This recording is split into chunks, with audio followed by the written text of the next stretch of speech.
Yo, what is up, everybody, and welcome back to another Madden 15 online game. Today we have the Philadelphia Eagles and the Dallas Cowboys, the NFC East rivalry that took stage in Sunday Night Football. Obviously already happened, but still coming into this game, there was a ton of hype. You see Romo breaking the sack attempt there and able to escape for almost a first down. But yeah, there's a ton of hype surrounding this game. This game pretty much lived up to the hype. It was a pretty exciting game. The Cowboys almost didn't make it exciting, but then the Eagles came back, and you know, there's a lot of Cowboys about to choke in December again. But Tony Romo made plays. Now, right now, Tony Romo's not exactly making plays. That's how he's not able to break the sack attempt from Connor Barwin. That's a loss of 12 yards there. Second down and very long. He just throws it up there. We're able to get the pick with Nate Allen. We're off to a good start here, though unfortunately that good start goes right back away because Cole Beasley ever so politely picks up the ball after we fumble it after getting a user pick, which is always nice when you get rewarded. When you actually catch the pick, that happens. It's like cool. But look at him going backward there with Dunbar. Lost of 9 yards. He tries to hit a juke move and he lost a ton of yards there, which pretty much kills the drive, except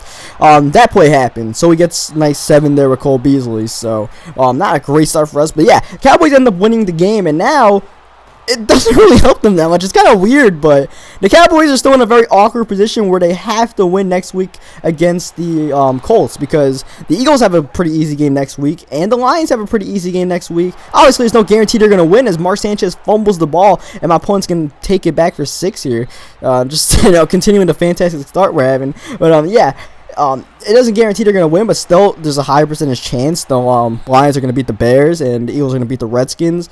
You know, the Cowboys, they play Indianapolis. They, with that defense, they got to play Andrew Luck. So, we'll see why that works out. You see, we got LaShawn McCoy out here trying to get back from this 14-0 deficit, trying to make a little mini comeback out here. This was a late read, so it ends up being swatted there by, I can't really tell who. Either way, second down coming up. We run the ball with LaShawn McCoy, getting some good running lanes early on there, and almost getting the first down, and probably should have gotten the first down, third down and 4 here, if Mark Sanchez doesn't overthrow Brent Selleck there.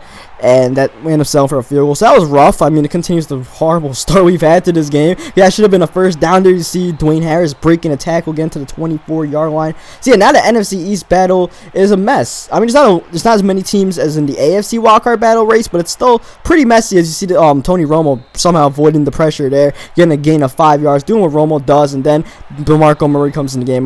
This is basically the fear for us now. We got to make sure DeMarco Murray isn't, going off on us. We got to make sure Dez Bryant isn't. We just got to hope the rest of the guys don't beat us. Right now, Romo himself is beating us with breaking tackle attempts. As Connor Barwin drops the easiest pick attempt of his life. It literally went right to his hands. Like, bro. Third down, very long once again here. Hopefully we can get the pick and not fumble. He throws it up deep, one-on-one coverage for Dez Bryant, and Dez almost comes down with it there. He's forced to punt the ball, which is all good as Darren Sproles.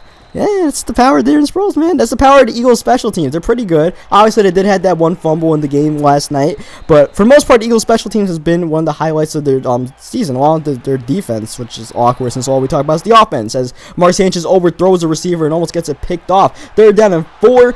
Almost getting the first down once again, not getting it. It's a 4th down and inches. Actually come out running hurry up here, throwing it to Selleck, and Selleck's not able to hang on, and it just continues the fantastic start we're having. I'm like, man, oh man, no one's catching anything out here. The only thing we caught, we fumbled.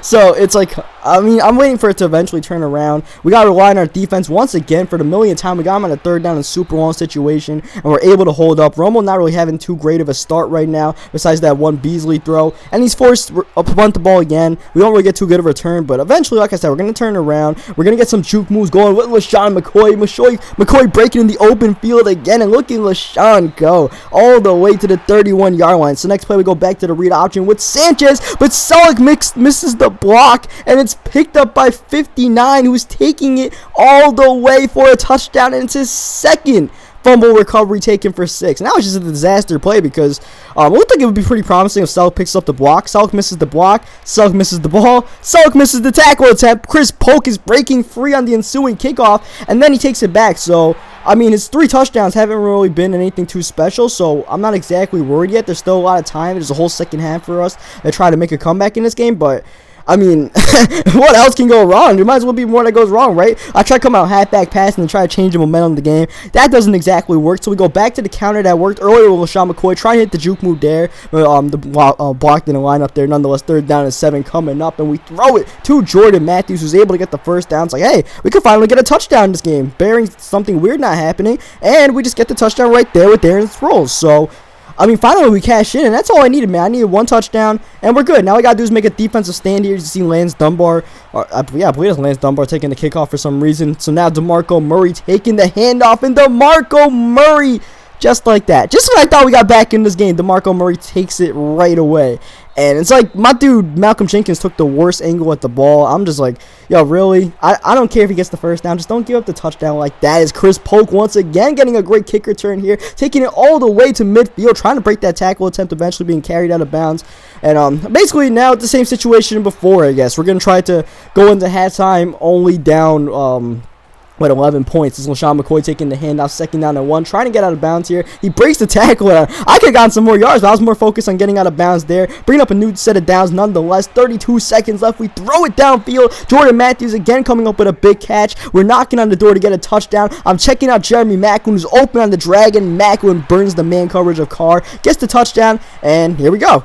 We're totally up by 11. I mean, we are definitely coming on strong before the end of the half, and then Dwayne Harris breaks a tackle attempt. Can he take it all the way? He's outrunning Hurts. Dwayne Harris almost gone, but here comes Przinski to make the tackle, and look at Dwayne Harris. How in the hell did this dude stay in bounds?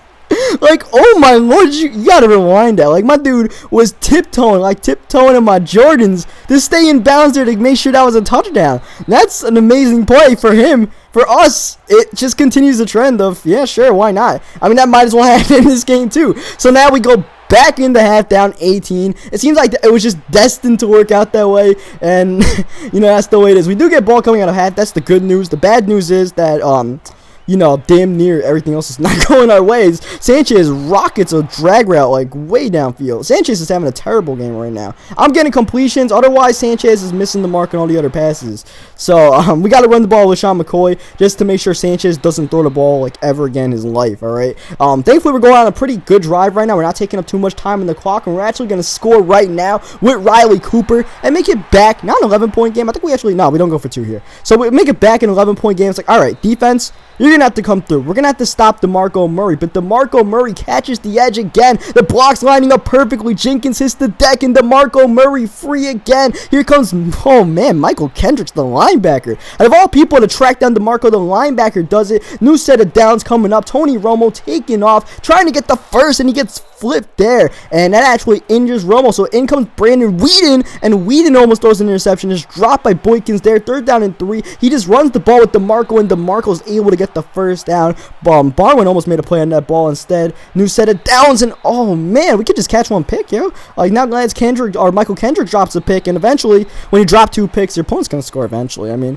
you can't give him too many chances, and there he's able to hit Dwayne Harris, get the touchdown there, and that was partially having Casey Matthews on the field. He's not really a good zone player, so that was kind of messy. As you see, 2nd down and 10. I led that ball right, which was a mistake, and of course I make that one mistake. I get picked off. It looked open. I usually don't throw that vertical route. I was just trying to force the ball since we're down 18 points now, or however much we're down. And we end up getting picked off there. 2nd down and 5. Here goes Dwayne Harris in for a touchdown. I tried to man up Dwayne Harris because I knew he would throw a vertical route, but I just couldn't get it going for some reason. Sometimes I just can't get that stuff going. As Chris Polk again getting a great kick return. Chris Polk has been killing it in the return game. Like I mentioned, those Eagles special teams are deadly this year, and they're definitely showing up right now. Not getting the returns for touchdowns, but they're getting us decent yardage. But it doesn't really matter right now because we're down a ton. Though we are going to get 7 right now from LaShawn McCoy. He's able to get a 34-yard touchdown run. We're actually going to try to go for 8 here. We're going for 2. Wide open Zach Ertz actually, but Sanchez rocketed that one. I'm like, bro, Sanchez, he's right there. How do you miss it that badly, man? So we're actually down 19 instead of what would be 17. The reason why I went for 2 there is to make it a 2 touchdown and 1 field goal game instead of a 3 touchdown game pretty much. And we had the right idea. We just didn't work out there. As you see, the block sheds are just going the wrong way. They're just block shedding to the right side. Running back's going to the left. I'm like, oh, come on, man. Like, we need to get a stop eventually, right? Now it's just him scoring. Now he's just starting to actually score points with his offense and not with fumble recoveries. So we gotta find a way to stop it, because DeMarco Murray's killing us right now, and I really do not have an answer for him. 3rd down and 2. DeMarco, actually, that might have been Dunbar, actually, yeah. Getting the new set of downs. We're in the 4th quarter. The clock's becoming an issue. Tony Romo breaks a sack attempt there, running away, trying to do Romo-like things. He's still scrambling, and eventually he gets taken down. And again, for the 2nd time, Romo's injured. Back comes Brandon Weeden. Weeden's scrambling. Weeden's going absolutely nowhere. Barron gets his 2nd sack of the game. Now a 3rd down and super long. He runs the ball here with DeMarco Murray, and DeMarco Murray hitting a nice double juke there. But it doesn't get him the 1st down. But what it does is put him in field goal range. He wasn't in field goal range before. Now he is for Dan Bailey. And, of course, Dan Bailey is going to make that. So now it's a 22-point game. It doesn't really change the outlook. It's still a 3-possession game. But now it's just not 3 touchdowns win the game. We need 3 touchdowns and a 2-point conversion to tie the game. And there's only 4 minutes left. So, you know, that's a problem. So, I mean, we've been scoring pretty well when we haven't had those random turnovers, but it's just time is running out on us. That's really the problem more than anything else. There's more time, it's all good, but that time is just becoming a huge issue as we run the screen pass here to Jeremy Maclin, getting out of bounds, trying to make sure this drive is as short as it possibly can be. If we could score it under 3 minutes left, that's the goal right now. Sanchez misses the drag route, but that was actually a good miss, because he would have been tackled inbounds for like a 1-yard gain, which would have done us no good. So I'm actually okay with Sanchez overthrowing that one, as we're just taking shots downfield, and we find Brent Selleck on the streak for a touchdown in the middle of the zones there. And now we're going for 2. We find Selleck, and it's a 2-touchdown game. It's a 14-point game. We're making things interesting, and there's an incompletion to stop the clock. The clock is our enemy right now, and we are stuffing the run game, and all of a sudden, things are looking all right. 3rd down and 10, need to get a stop here. Romo got some space. He's taking off. He's taking a hit. He's stumbling, trying to get the 1st down, but does not get it on 4th and 1. He actually punts the ball here.